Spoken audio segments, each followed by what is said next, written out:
So the problem that we're solving today is how are we going to promote the increased use of eco-friendly products in order to reduce the amount of clothing that ends up in landfill. But before we dive deep into the problem, let's meet Maria. Maria is, she loves fashion, she's young, she's eco-conscious, and she likes variety.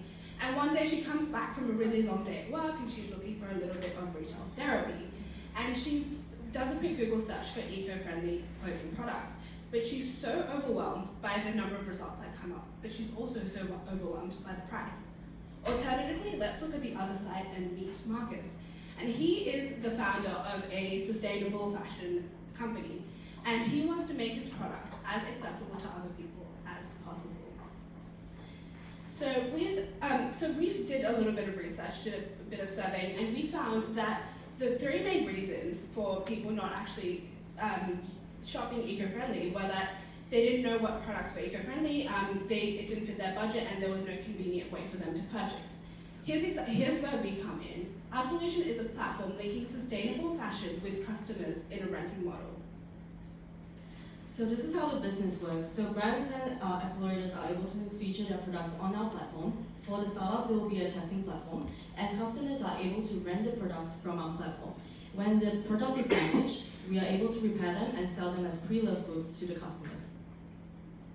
The benefits of this platform is that it allows a bigger customer base for startups who are struggling to find people to market their goods to. And it also, because of the renting model, it is more accessible for customers at a lower price point.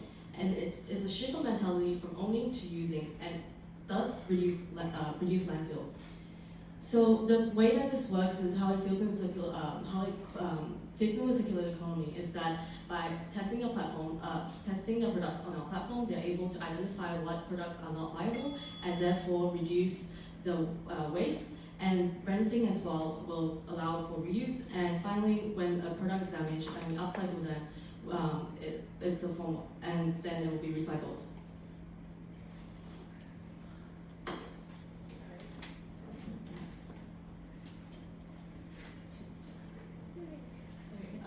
Alright, so this is our platform, and it will be featuring infographics, and it will be easy to understand the journey of a product and also assess the impact of their choice by renting instead of buying a product.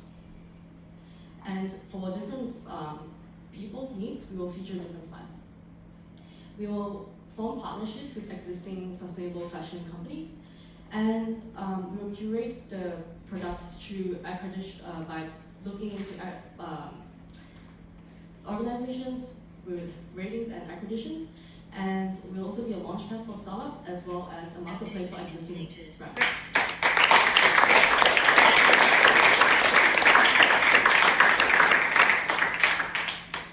Thank you both. So rental clothes are usually sort of high-end things, aren't they, for specific, one-off events, like special events.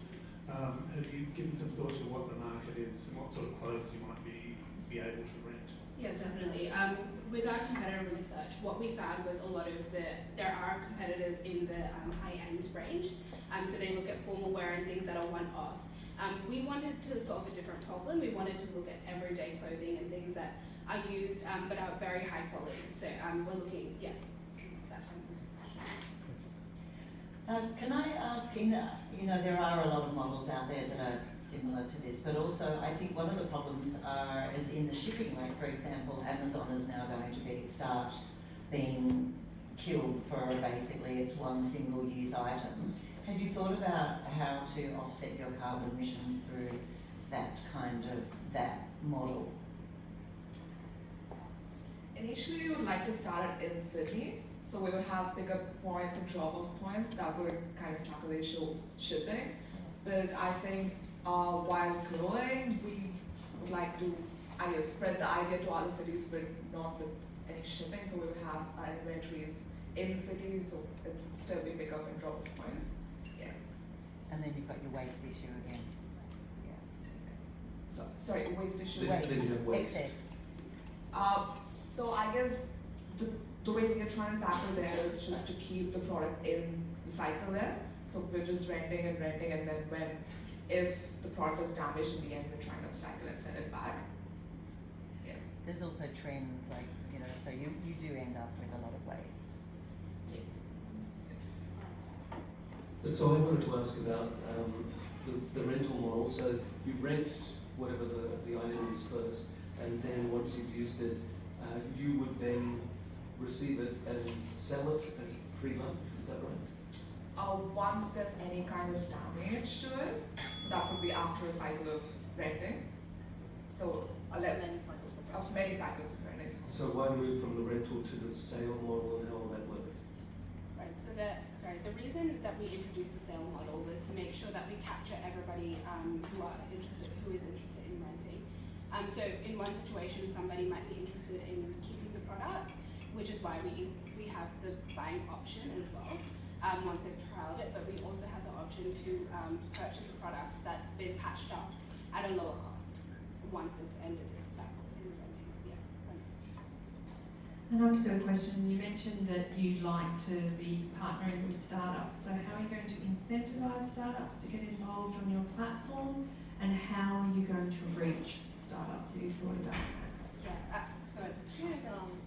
So we plan to incentivize it by providing an access to customer base so that they're able to trial the products. Because one of the concerns of customers is that I don't know if I'm going to like that thing. So through renting, it's a small price.